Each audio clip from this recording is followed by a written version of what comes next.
नमस्कार, प्रभा साक्षी पॉडकास्ट में आप सभी का स्वागत है।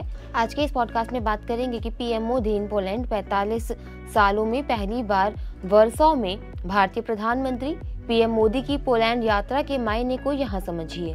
तो आइए सुनते हैं आज के इस पॉडकास्ट को। लेकिन उससे पहले अगर आपने हमारे चैनल को सब्सक्राइब नहीं किया है तो जरूर करें, ताकि आप रोज ऐसे ही इंटरेस्टिंग और जानकारीपूर्ण पॉडकास्ट से सुन सकें। प्रधानमंत्री नरेंद्र मोदी बुधवार को 2 देशों की यात्रा पर रवाना हुए, जहां वह पोलैंड और यूक्रेन का दौरा करेंगे। विदेश मंत्रालय के अनुसार प्रधानमंत्री पहले 21 से 22 अगस्त तक पोलैंड का दौरा करेंगे, फिर 23 अगस्त को कीव के लिए मार्च करेंगे। विशेष रूप से 45 वर्षों के अंतराल के बाद प्रधानमंत्री की पोलैंड की ये पहली यात्रा होगी। इससे पहले 1979 में तत्कालीन प्रधानमंत्री मोरारजी देसाई ने वर्सो का दौरा किया था। वर्ष 2024 भारत और पोलैंड के बीच राजनयिक संबंधों की स्थापना की 70वीं वर्षगांठ मना रहा है। अपनी यात्रा के दौरान प्रधानमंत्री मोदी अपने पोलिश समकक्ष डोनाल्ड टस्क से मुलाकात करेंगे और पोलिश राष्ट्रपति आंद्रेज डूडा और भारतीय समुदाय से भी मिलेंगे। पोलिश राजधानी वर्सो में पीएम मोदी का औपचारिक स्वागत किया जाएगा और उन्हें व्यापारिक नेताओं और प्रमुख परिस्थितिविदों के साथ बातचीत करने का अवसर मिलेगा।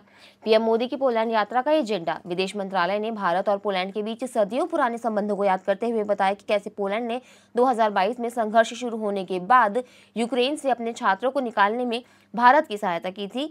इसने 1940 के दशक के उस प्रकरण के बारे में भी बात की जब 6000 से अधिक पोलिश महिलाओं और बच्चों को शरण दी गई थी। रियासतों में जामनगर और कोल्हापुर।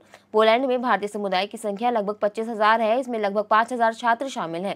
पोलैंड की सरकार और लोगों ने यूक्रेन से भारतीय छात्रों को निकालने के लिए ऑपरेशन गंगा के दौरान बहुमूल्य सहायता की पेशकश की थी। 4000 से अधिक भारतीय छात्रों को पोलैंड के रास्ते निकाला गया था। दोनों देशों के बीच रक्षा सहयोग में समझौतों के बारे में पूछे जाने पर विदेश मंत्रालय ने कहा कि रक्षा सहयोग बहुत पुराना है।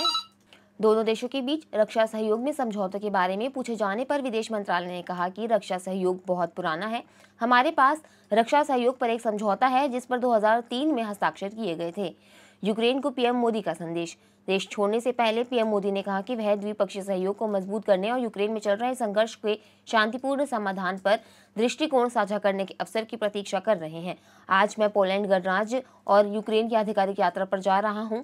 मैं राष्ट्रपति वोलोडिमीर जेलेंस्की के निमंत्रण पर यूक्रेन का दौरा करूंगा। यह किसी भारतीय प्रधानमंत्री की यूक्रेन की पहली यात्रा है। मैं इसके लिए उत्सुक हूं। द्विपक्षीय सहयोग को मजबूत करने और चल रहे यूक्रेन संघर्ष के शांतिपूर्ण समाधान पर दृष्टिकोण साझा करने पर राष्ट्रपति जेलेंस्की के साथ पहले की बातचीत को आगे बढ़ाने का अवसर।